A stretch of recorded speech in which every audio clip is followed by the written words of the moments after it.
met anybody that goes to the College of Worcester? Oh, yeah, nice downtown area. Bobby Knight died. He's not from Worcester, but he grew up about 20 minutes away in Orrville, Ohio. That's Smucker's country. And he went to Ohio State. Bobby Knight was a guy who, what was the quote on Bobby Knight? He was great if you could look the other way. I don't know if that's what you want as your epitaph. I don't know if you want that engraved on your headstone or whatever.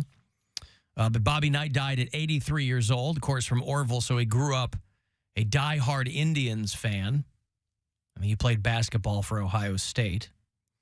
He was at Indiana University for 30 years, almost 30 years. That was my wife's alma mater. Gwen went to Indiana University. And she said that Bobby Knight finally got fired, I think, when she was a junior. And not for throwing chairs or any of the other stuff. He, like, choked a student or something.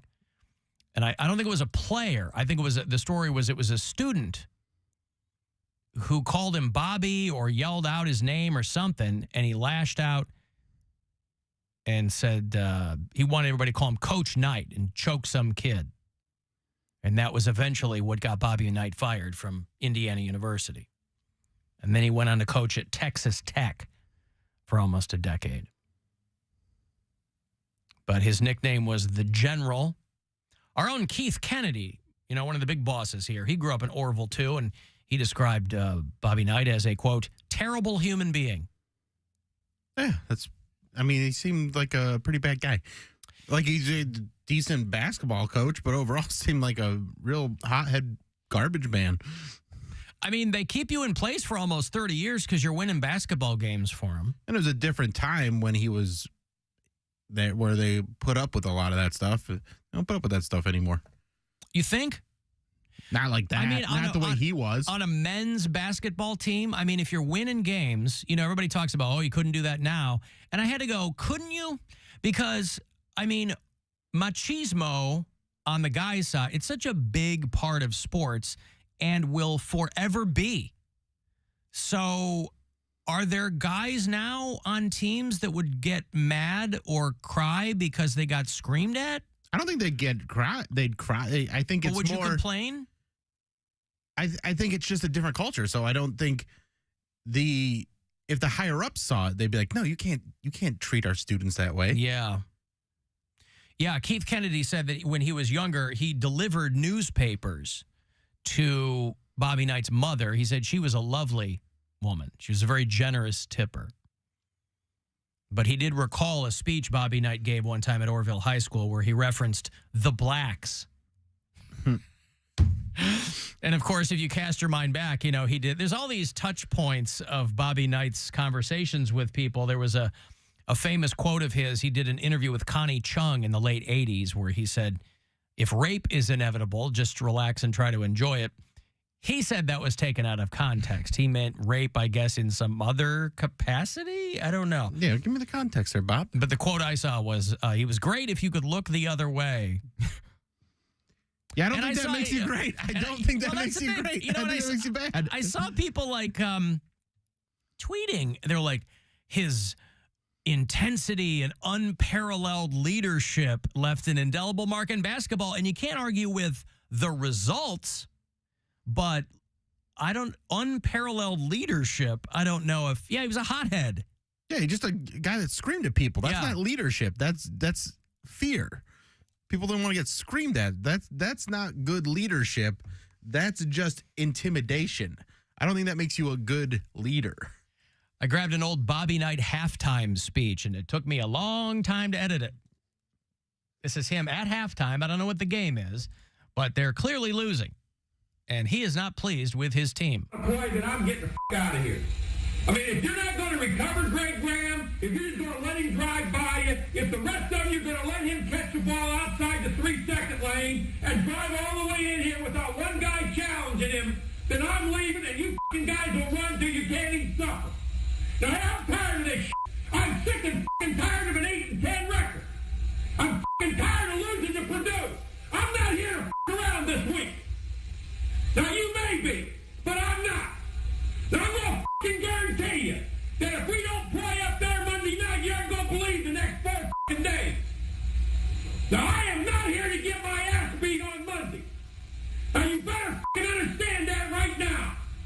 This is absolute fucking bullshit. Now I'll fucking run your ass right in the ground. You'll think last night was a fucking picnic. I had to sit around for a fucking year with an 8-10 record in this fucking league. And I mean, you will not put me in that fucking position again, or you will goddamn pay for it like you can't fucking believe. Now you better get your head out of your ass. I mean, do you go back out for the second half and go, yeah? Yeah, like, I'm inspired now. Yeah. Well, I don't want to let this guy down. I don't want to let this terrible human down. Yeah. No, that can't possibly be motivational. No, I mean, there's no motivation in that other than just fear and intimidation. And for a while, that's what good coaching was looked. The people thought that's what the intensity, you care so much. Right. Nothing in there is about the team. It's all about him. That's terrible coaching. None of that is like, hey, we got to come together as a team here and. He's not exactly Newt Rockney. Yeah, he's like, guys, I look bad when you lose. If I look bad, I get mad. Like, there's no. Like, I understand intensity and passion coming through in certain situations, but in that situation, it is literally just him saying, "You're making me look bad," and I don't like that. I didn't come here to lose to Purdue. Right. More like Purdon't. Yeah, there's no there's nothing about the team in any of what he's saying. And he's calling out guys and not saying, "Hey, you have to make an adjustment here. You have to," like, he's not trying to reset and adjust to the situation. He's just screaming. Oh, he sucks. But how did he end up with the kind of record he had, though? Like, because Indiana was just a big school for basketball for a long time. Over 29 years. Yeah, that's true. So they just got good recruits. Yeah, because I don't think he had because they had a lot, and I'm sure there was financial support that was going out there, like all that hush money that they'd have with or like that under the table money that you go there and you're like, hey, you got to put up with this guy screaming, but if you play basketball well in Indiana, people are going to take care of you. And I don't think he replicated that success at Texas Tech. No, not even close. He was over the hump by then. Yeah. Because his reputation kind of preceded him, and the early aughts, people weren't really putting up with that crap anymore. Right, and how... Well, wasn't Tom Brady also screaming at his teammates during halftime? I mean, that was because he didn't want to look bad. Was he screaming, you're making me look bad? I don't think so. I think... Again, I think there's a nuance to this where you can be fired up and you can be screaming, but what's your messaging with the screaming? Yeah. If it's just, hey, you're making me look bad, that's not good coaching. Positive and loud is different than what he was doing. Right. I mean, I got yelled at by coaches, but not like that. I got Coach O'Brien, when I played lacrosse, was a very loud guy, and he would have some, colorful language and stuff like that. But noises! Within it, there was actual direction that was coming through, right, and encouragement at the same time. So I always appreciated what he brought to the table coaching, because there was that, like that's what it felt like. And this is one halftime clip of Bobby Knight. He might have been better in most certain, but what you just played sucked. Like, that's not great coaching. No. $1,000 right here, courtesy of the Buzzard Bookie. Listen closely. Good luck. This is your chance to bet with the Buzzard Bookie and win $1,000 now. Enter this nationwide keyword at WMMS.com. Win. That's win. Enter it now at WMMS.com. I mean, there was a sea change in coaching styles that started taking place in the 80s and 90s with guys like Pat Riley and Phil Jackson, and what they were, Phil Jackson's known for just being incredibly calm. Mm-hmm. Like, he's the Zen master. That's his nickname. So Bobby Knight said he wanted to be buried face down so his critics could kiss his ass. R.I.P. Bobby Knight, you're up there choking the Angels now. So. For calling you Bobby. That's right. Choking the Angels. Although they didn't say it in the articles, but I wonder if he died from Alzheimer's, because I was reading a long Twitter thread from a guy who wrote a book on the legacy of the Cleveland Indians. So it went all the way back to like Satchel Paige and Larry Doby and these guys. It's called Our Town or Our Team or something like that. And he wrote this long Twitter thread about how a couple of years ago, he got a call from Bobby Knight saying how much he loved the book. And he asked him a couple of questions about IU, but he said Bobby Knight hung up and seemed kind of off. And then I guess somebody else called, I don't know if it was an aide of Bobby Knight's, and said that his Alzheimer's had become pretty advanced. He said to the point where he didn't remember being the coach of IU. He didn't really remember players or anything like that. And the guy was there for almost 30 years. But he said, he remembered everything about the Cleveland Indians teams from when he was a kid. He said, you could hold up a picture of a baseball diamond, point at third base, and say, who played here in 1948? And he'd say Ken Keltner in 2 seconds. So it's just that weird. So it didn't say anything about that, but I wonder if he died from Alzheimer's disease. Lucky him that he got to forget all that. If that was the case, because those players didn't forget. I mean, who are the big basketball players to come out of IU? I don't even know. I remember they had a couple of football players. My wife used to give rides to Antoine Randall L. I don't even think he's in the league anymore. Well, no, he played through the early 2000s. Did he? Yeah, he hasn't been in the league in quite some time. Wow. He had a good long career, though. Well, I think he was on the Steelers when I was in Pittsburgh. Yeah. But I didn't think he'd been gone for that long. No, he's been out for a while, I would say. Oh, all right. Probably 2013. 2010. 2010, yeah. Okay, yeah. there you go. I mean, when was Gwen in school? Probably the early 2000s, right? Early 2000s, yeah. So. Yeah. Yep, he is a wide receivers coach for the Lions now, actually. So, yeah, Bobby Knight, no longer. I've got some food news here for you. You might have seen the story. Well, I'll tell you what, the bloom is off the rose for these food delivery apps. Whether it's DoorDash, whether it's Grubhub, whether it's Uber Eats, whatever. People know what's up, and they know that they're kind of trading convenience for just about everything else. There was a Grubhub driver in Utah who mistakenly delivered his cup of urine. Oops. What? Instead, like a trucker bomb, instead of a milkshake. No way. To a customer who ordered one from Chick-fil-A on their app. I don't believe this story. Did you confuse the cups? Because, dude, it's half full of pee. Refunded a portion of the order. I think it cost like $25, and they refunded $18. The actual cost of the food, they didn't refund like the delivery fee or the tip. Well, they said that the driver's been fired by Grubhub. But imagine that. The guy took a picture of it, and it was half full of hot yellow liquid. But that's how fundamentally demented these companies are, is they go, well, because I know their thought process. Thought process was, well, the cup was only half full of pee, so we're only refunding you half of the order. You got your fries, didn't you? And, but how do you mix that up?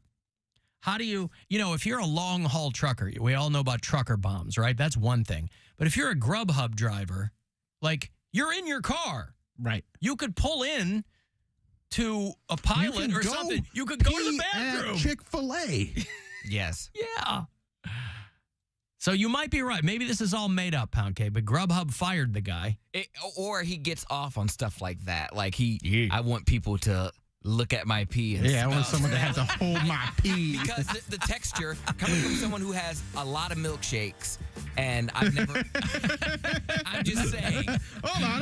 We got milkshake expert Poundcake weighs in. A milkshake weighs different. There's a different texture in a milkshake than there is in pee. Well, the viscosity is going to be different for sure. But the weight. Slosh around. The weight, yeah. But it will slosh around. A milkshake doesn't slosh around as much. Mm-hmm. Pee is going to be, it's going to be all sloshed that noise again. He got it. He nailed it. What I like to do, pee-pee poo, pee-pee poo, poo-poo. I like to do too, poo-poo, pee-pee poo.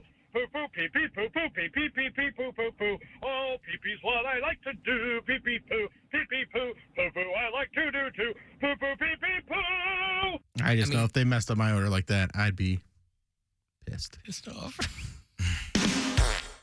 Like, I got it. What do you think? A lemonade? You think it's a lemonade? Like, oh, No, it's hot. It's hot. Yeah. A hot lemonade. It could be warm. I mean, And I doubt the guy was super healthy, so it was a dark brown hot. But he's like, what is this?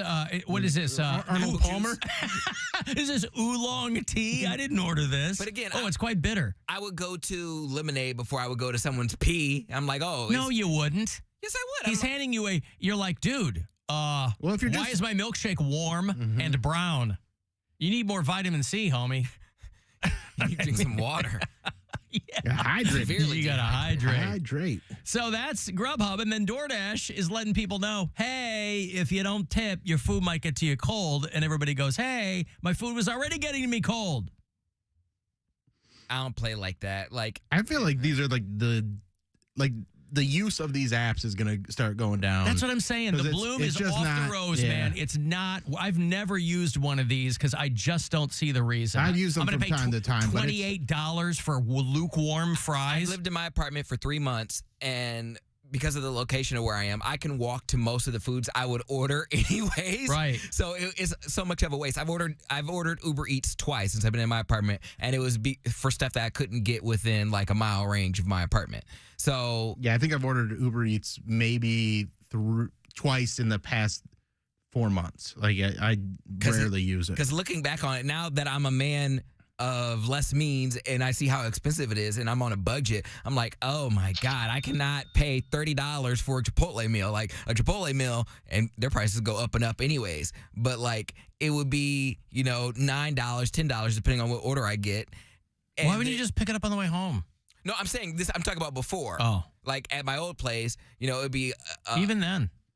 Well, I would pay for convenience. You come home from a long day, I don't want to do anything. Oh my God! But you do it on their app, and then you just pull in and grab it and leave. I know, but it was Immense laziness. yeah. It'd be like $23 for what would be a $9 or $10 order. Well, but that's what I'm saying. This kind of stuff is testing people's laziness. Yeah. They're like, okay, how much do I not want to get? Because the pop-up now on DoorDash says, hey, orders with no tip might take longer to get delivered. I always click they're like, oh, you can make your order a priority and, get yours first. And I'm like, no, I'll wait. But also, how do you win? Because we've all seen these viral videos of these people who get all pissed off and throw the food out because they didn't get tipped enough. So if you go, oh, it'll take longer, no tip. So you go, okay, well, I want my food, tip. I don't And then they complain it's not enough. Like, I don't know, dude. I'm not co-signing for what I do, but this is just how I do it. If I get 3 items, I tip $3. Like I tip per item. So if I get, a burger, fries, and a drink, I'll give you a $3 tip. If I'm just getting, Wait, you don't tip percentage? no, You don't tip percentage. not on an app Why? because I don't. I'm not. But it's no different than if you were in a restaurant tipping on your Yes, bill. it is. How? Because someone's waiting on me versus someone's driving something and literally dropping it off at my door. It's not the same thing. You're not But providing. they're still bringing you the food. But that's different. It's How? Delivery is different than serving. It's not. So how much do you tip? So if I have like a $20 order, I tip like $3. You get a $3 tip. I don't understand. That's not that big of a deal. Why not 4? It's 20%. Because if I get 3 items and it's like $20, Do you tip $1 an item? What if guess I one can say item's that. bigger than another item? Like, nope, I tip it by item. What would you tip if you got pee instead of a milkshake? I'm cussing you out and I'm calling Uber and getting all my money back. Uh-huh. And then some. And I want Or some, half your money because it was only half full of pee, according to that guy. I want some Uber dollars. Yeah. Well, they're clutching those like grim death. I'm going to break here. If you want to send a text, 35192. We want to go see Bret Michaels. He's coming through the Party Gras Tour. We'll put you in the Buzzard Roost section for that show after the break. It's the Alan Cox Show on 100.7 WMMS. And everywhere you go on our free iHeartRadio app. 2 hours to midnight. This week, brand new music from Suffocation